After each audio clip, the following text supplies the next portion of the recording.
Hello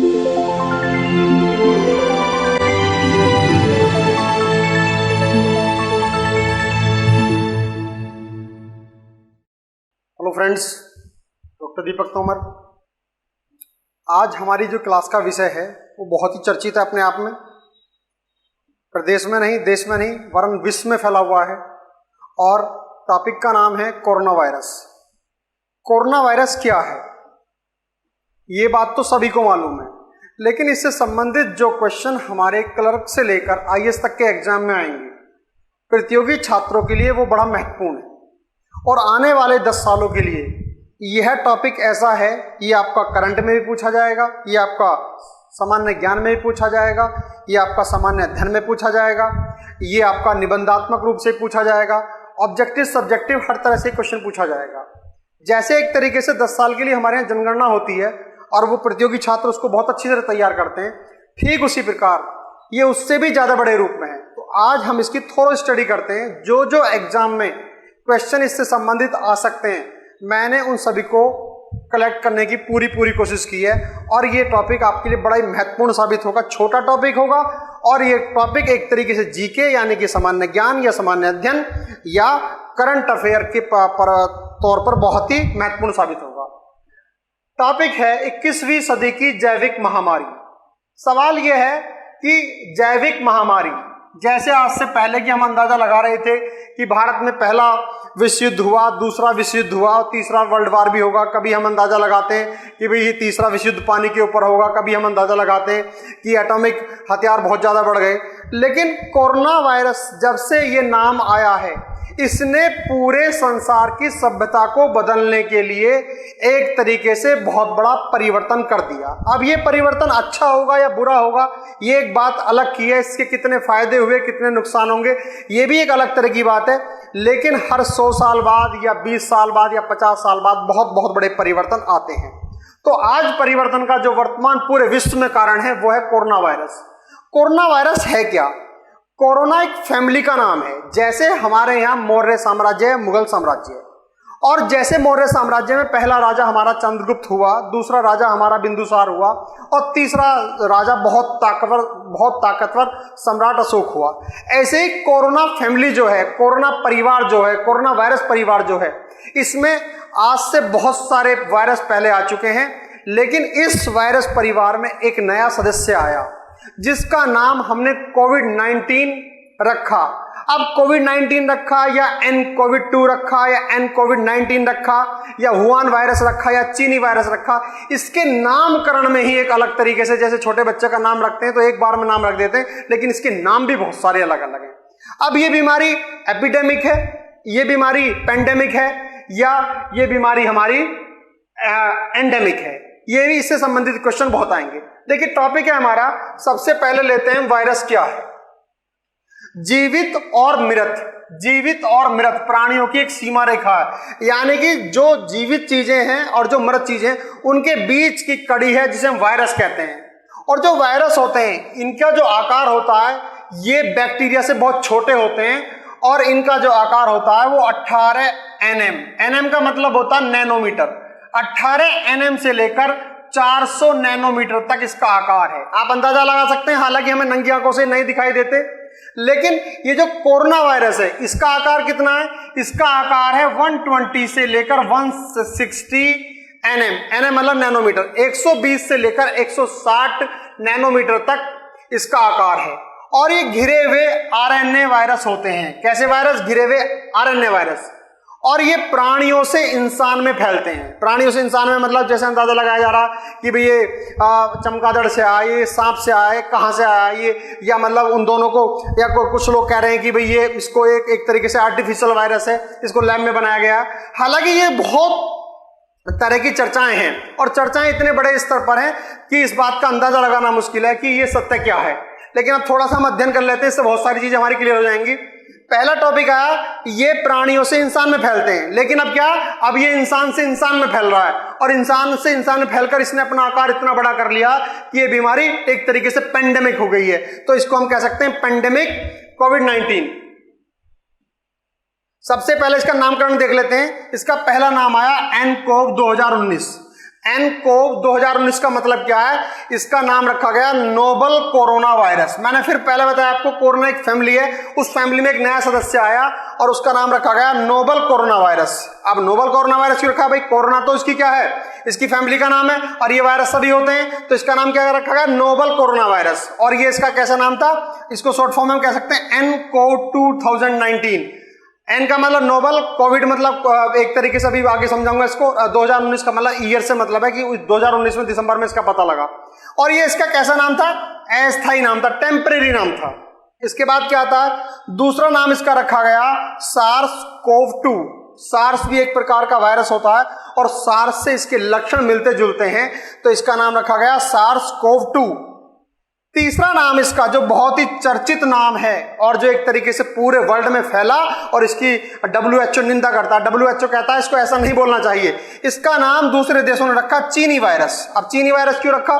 चीन में एक प्रांत है जिसका नाम वुहान है, वुहान सिटी जो है वहां का, वुहान सिटी, वहां से ये फैला, उसकी वजह से इसको वुहान वायरस भी कहा गया और इसकी वजह से इसको चीनी वायरस भी कहा गया। लेकिन वर्ल्ड हेल्थ ऑर्गेनाइजेशन ने इस बात की साफ साफ निंदा की है कि इसको चीनी वायरस या वुहान वायरस ना कहा जाए, तो इस पर भी आपत्ति लग गई एक तरीके से।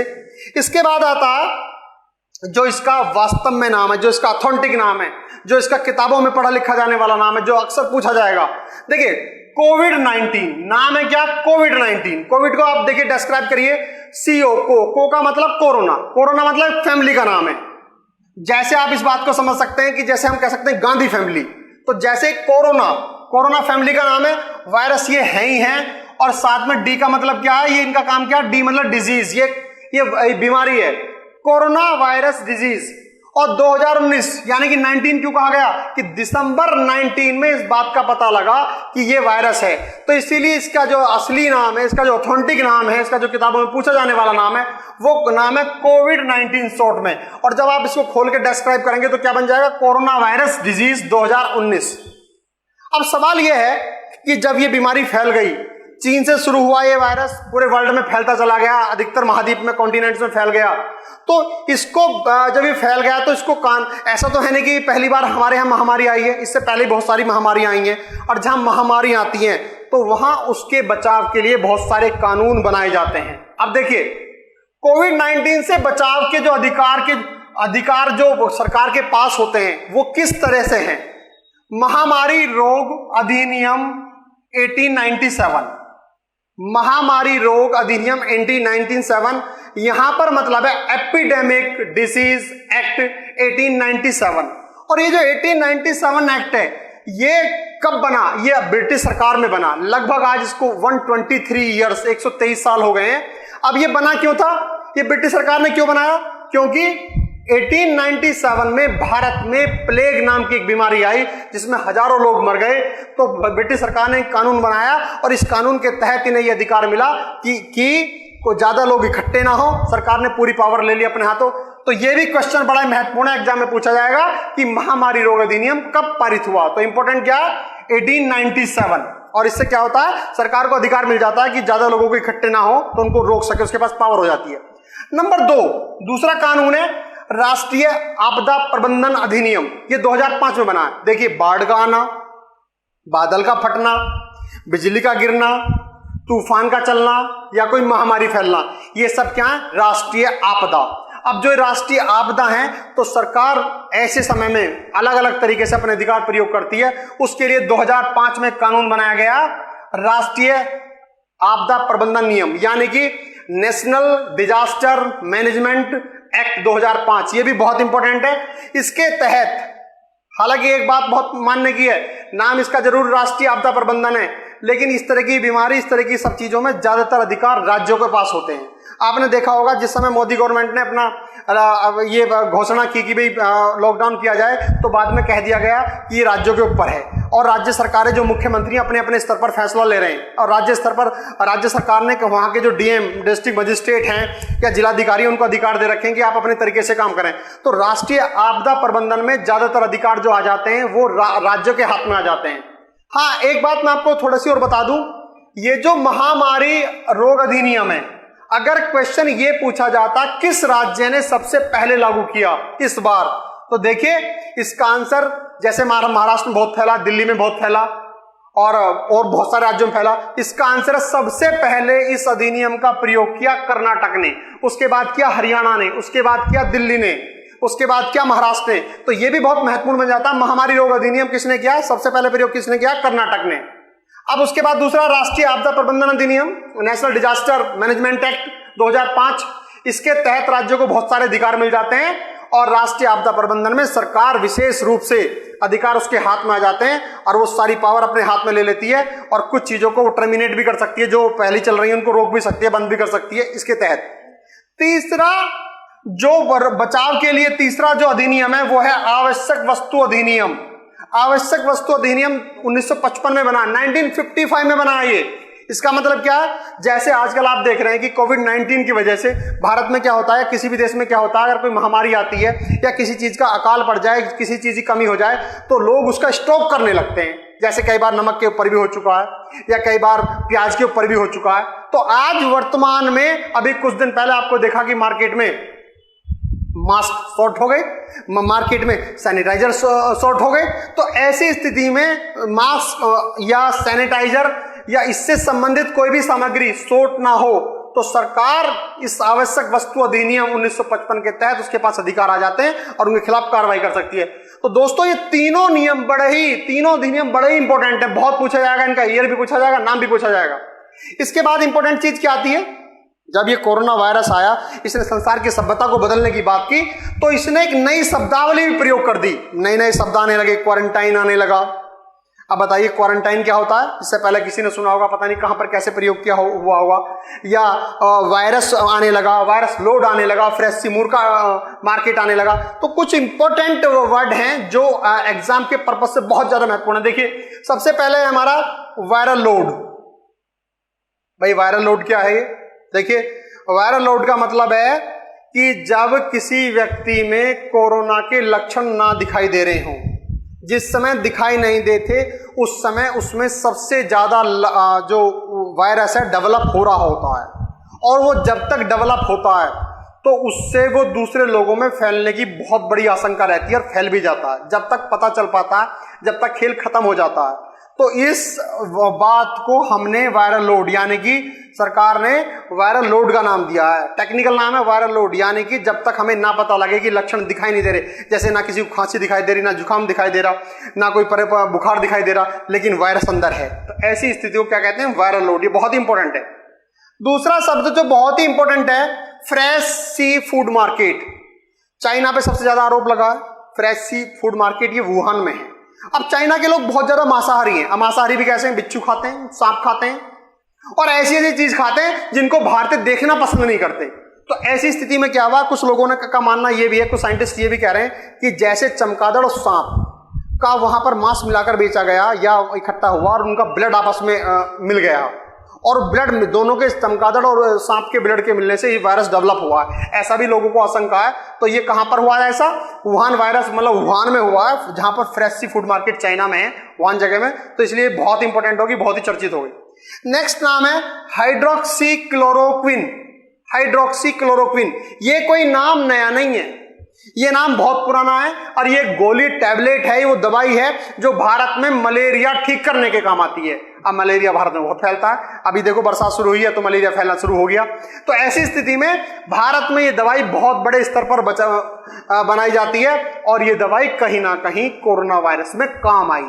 तो भारत ने 129 देशों को इस दवाई का निर्यात किया। हालांकि भारत के लिए अच्छी बात है, लेकिन मलेरिया के लिए यहां बन रही थी तो ऐसा हुआ। हालांकि ऐसा नहीं है कि पूरी तरह से कारगर साबित हुई है, लेकिन हाँ इसका बड़ा फायदा साबित हुआ है। नेक्स्ट पॉइंट आता है बीमारी। तो ये बीमारी है कैसी? ये एंडेमिक है, ये एपिडेमिक है और ये पेंडेमिक है। अब देखिए एंडेमिक, एपिडेमिक, पेंडेमिक। अब पहले समझो एंडेमिक क्या है? एक क्षेत्र, एक ऐसी बीमारी एक क्षेत्र विशेष में सीमित होती है, एक क्षेत्र विशेष में सीमित होती है। एग्जाम्पल से पता लगेगा। इसका उदाहरण देखिए, निपाह वायरस। कैसा वायरस? Nipah virus. कहां फैला था? केरल में। क्षेत्र विशेष में फैला है, कहां पर? केरल में। भाई वहां का मौसम कैसा है? पर्टिकुलर क्षेत्र में फैलेगा और सारे में नहीं फैलेगा। तो जैसे निपाह वायरस कैसा है? तो निपाह वायरस या निपाह बीमारी कैसी है? ये एंडेमिक है। दूसरी बीमारी कैसी है? एपिडेमिक। क्षेत्र विशेष में ही इसका प्रभाव होता है। देखिए इसका प्रभाव सीमित होता है और इसका क्षेत्र विशेष में इसका प्रभाव होता है। और ये बीमारी कौन सी है? जैसे इबोला वायरस। अब इबोला वायरस कैसा है? ये तो केरल में था, जैसे एक छोटे से राज्य में, जबकि कई इसकी सीमाएं मिली हुई हैं, लेकिन ये का अफ्रीका महाद्वीप में। अफ्रीका महाद्वीप में क्यों? देखिए, अफ्रीका महाद्वीप चारों तरफ से और दूसरे कॉन्टिनेंट से कटा हुआ है, लेकिन वहां अलग तरीके से की जलवायु है, अलग तरीका मौसम है। तो इबोला वायरस वहां फैला, तो इबोला को क्या कहा गया? एपिडेमिक। और निपा वायरस को कहा गया एंडेमिक। तीसरी बात आई पेंडेमिक।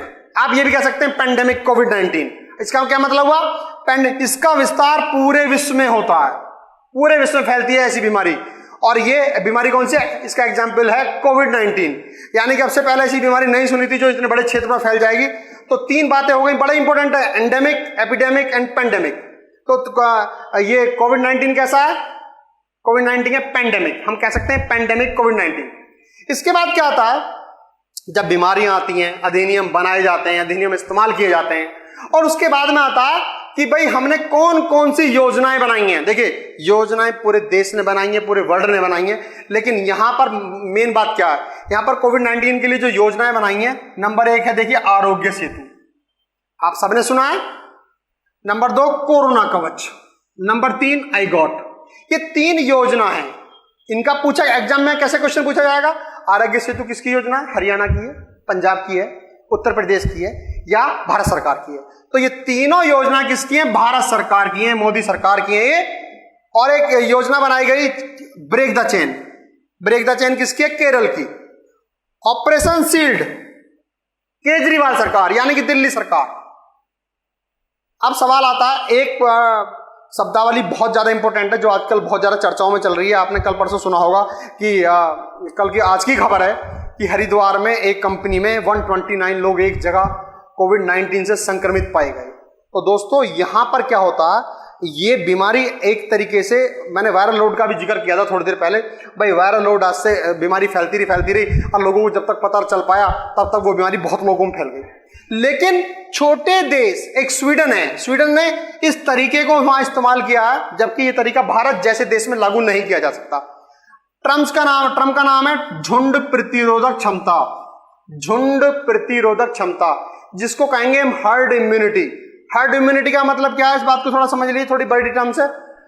यदि कहीं पर किसी आबादी का 70% आबादी या लोग किसी बीमारी से संक्रमित हो जाएं, तो वो बीमारी, वो लोग, वहां की आबादी उस बीमारी से निजात पाने के लिए अपने आप में एक प्रतिरोधक क्षमता पैदा कर लेती है, और समय समय रहते हुए लोगों को मौका दिया जाता है इस बीमारी से ग्रसित हो जाओ, तो लोग ठीक होने लगते हैं। और एक तरीके से इसका झुंड प्रतिरोधक क्षमता या हर्ड इम्यूनिटी का प्रयोग जो किया स्वीडन ने किया। देखिए, स्वीडन जैसे देशों में जनसंख्याएं बहुत कम है, वहां ये सब चीजें हो सकती हैं, लेकिन भारत जैसे देश के लिए ऐसा संभव नहीं हो पाएगा, क्योंकि यहाँ जनसंख्या बहुत है और जनसंख्या के मुकाबले यहाँ सुविधाएं कम हैं। अगर यहाँ सुविधाएं होती भी हैं तो उसी रेशो से कई गुना ज्यादा जनसंख्या बढ़ जाती है। अगर आज आपने अस्पतालों की संख्या बढ़ा दी है तो आप देखेंगे कि कुछ सालों में यहाँ पेशेंट की संख्या ज्यादा बढ़ जाएगी। ऐसी स्थिति में झुंड प्रतिरोधक क्षमता या हर्ड इम्यूनिटी भारत जैसे देशों में काम नहीं होगी। अब सवाल ये आता है, भाई भारत बहुत बड़ा देश है, बहुत लार्जेस्ट डेमोक्रेसी ऑफ मतलब वर्ल्ड है, तो यहाँ पर बहुत सारे लोग ठीक भी हुए हैं, मतलब इतने लोग देशों में बीमार नहीं हुए, बड़े बड़े देशों में जितने यहाँ ठीक हो गए। तो यहाँ पर सार्क देश हैं। सार्क का मतलब है south Asian association regional corporation. ये एक तरीके से भारत के चारों तरफ के जो देश हैं वो 8 देश हैं। जैसे भाई आपका पाकिस्तान है, बांग्लादेश है, नेपाल है, भूटान है, मालदीव है, और आपका ये श्रीलंका है, इंडिया है। ये अब 8 देश है, पहले 7 देश थे सार्क में। अब इसमें सार्क देशों ने एक आपातकालीन फंड बनाया है, और उस आपातकालीन फंड में भारत ने $10 मिलियन दिया है।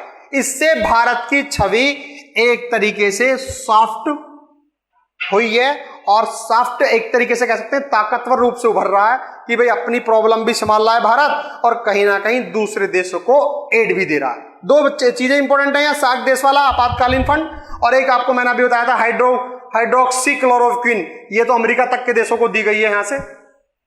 अब सवाल यह है कि ये जो बीमारी है भाई, जब पूरे वर्ल्ड की बीमारी है तो इसको महामारी घोषित कौन करेगा? इसको भारत तो करने से रहा, अमेरिका भी करने से रहा, तो इसको कोई इंटरनेशनल ऑर्गेनाइजेशन ही महामारी घोषित कर सकती है। तो देखिए WHO बहुत ही ज्यादा न्यूज में रही थी। WHO वर्ल्ड हेल्थ ऑर्गेनाइजेशन ने कोविड-19 को 12 मार्च 2020 को वैश्विक महामारी घोषित किया है। तो ये दोस्तों इसमें सीधे सीधे क्वेश्चन लिखे गए हैं और मैंने इसको संक्षेप में करने की कोशिश की है, इंपॉर्टेंट क्वेश्चन लेने की कोशिश की है। आने वाले किसी भी क्लर्क से लेकर IAS तक ये क्वेश्चन बहुत आएंगे। आप इस वीडियो को कई बार देखें, बहुत ही काम आएगी, क्योंकि अभी जैसे उम्मीद लग रही है कि एग्जाम शुरू होने होंगे तो सबसे ज्यादा क्वेश्चन कोरोना वायरस पर पूछे जाएंगे। अगर आपको इसमें कुछ क्वेश्चन नए लगे हुए हों तो दोस्तों लाइक कीजिए, सब्सक्राइब कीजिए, क्योंकि आपकी ताकत ही हमारा मनोबल बढ़ाती है। और इसी के साथ थैंक यू सो मच, फिर मिलते हैं नेक्स्ट क्लास में।